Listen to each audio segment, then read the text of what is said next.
का पूर्वानुमान है। ये स्थिति अगले 3 दिन तक बनी रहने की संभावना है। खास तौर से दक्षिण तटीय आंध्र प्रदेश, तटीय तमिलनाडु, और साथ ही साथ चूंकि जिस कारण से ये मौसम घटना हो रही है वो एक कम वायुदाब का क्षेत्र ट्रफ है और एक 1.5 किलोमीटर की हाइट पर अपर एयर साइक्लोनिक सर्कुलेशन भी है। ऐसे सिस्टम्स आमतौर पर उनमें मूवमेंट बहुत धीमी गति से मूवमेंट होता है, फलस्वरूप ये उसके प्रभाव से रहेगा। और चूंकि हवाएं नॉर्थ ईस्टर्ली होती है तो जो पहाड़ी ज़िले हैं, जो नीलगिरीस और कोयम्बटूर, और वहाँ पर भी कुछ एक स्थानों पर अति भारी बारिश की संभावना है। 3 दिन के पश्चात हालांकि जो ये सिस्टम थोड़ा मूव कर जाएगा, लेकिन प्रायद्वीप के क्षेत्र में एक एंटी साइक्लोन के बनने की संभावना है और उसके चलते इसी क्षेत्र के ऊपर एक कॉन्फ्लुएंस जोन बनता है और उसके प्रभाव से भी बारिश जारी रहेगी।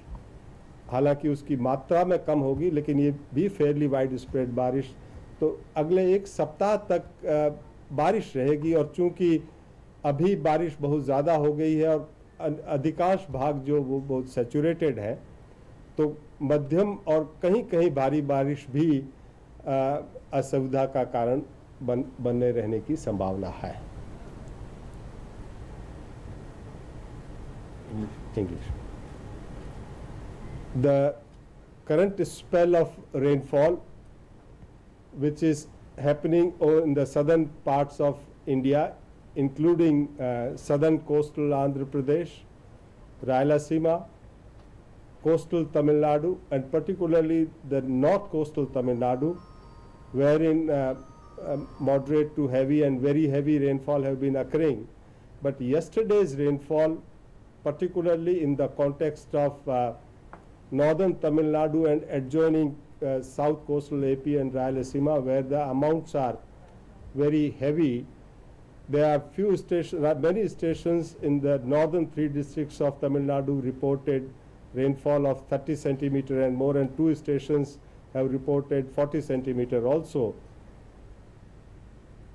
तो मौसम विभाग के महानिदेशक LS राठौर जो बता रहे थे कि आने वाले 1 हफ्ते तक अभी बारिश से आराम नहीं मिलने वाला है और खासकर अगले 72 घंटों तक भारी बारिश होने की संभावना वो जता रहे हैं। और इस सब के बीच नागर विमानन मंत्री अशोक गजपति राजू ने कहा कि भारी बारिश के चलते हवाई यातायात को बंद कर दिया गया है। साथ ही उन्होंने कहा कि बारिश के चलते करीब 700 यात्री वहाँ पर फंसे हुए हैं। We expect some more rain to be there. So anyway, I think traffic will be closed there. There's no question of traffic. Could be at least up to tomorrow morning, early morning, sometime. Then after that we have to see. So there are lots of people stranded also at the airport.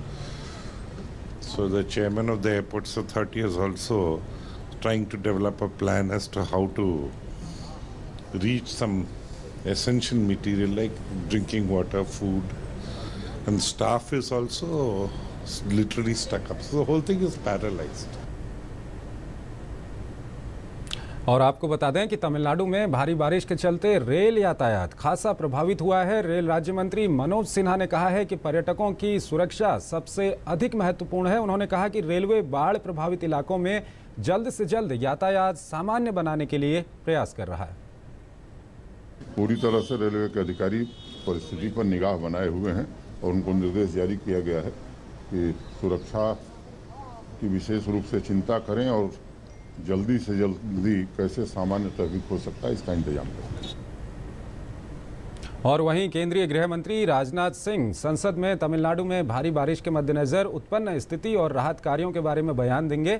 इससे पहले तमिलनाडु में हो रही बारिश पर cabinet सचिव की अगुवाई में आज एक उच्च स्तरीय बैठक हुई। राष्ट्रीय आपदा प्रबंधन समिति की बैठक में राहत और बचाव कार्य की समीक्षा की गई। बैठक में गृह मंत्रालय, मौसम विभाग, एनडीआरएफ, एनडीएमए, रक्षा मंत्रालय समेत कई अन्य विभागों के आला अधिकारी मौजूद थे। बैठक के दौरान वीडियो कॉन्फ्रेंसिंग के जरिए राज्य प्रशासन के अधिकारियों से बात की गई और हालात का जायजा लिया गया। सुबह प्रधानमंत्री नरेंद्र मोदी ने मंत्रिमंडल के वरिष्ठ सहयोगियों से राज्य की स्थिति पर चर्चा की थी। प्रधानमंत्री नरेंद्र मोदी ने गृह मंत्री को राहत और बचाव कार्य पर उच्च स्तरीय बैठक करने की सलाह दी है। राज्यसभा सांसदों ने सांसद निधि से राहत और बचाव कार्य के लिए पैसे देने की बात कही है।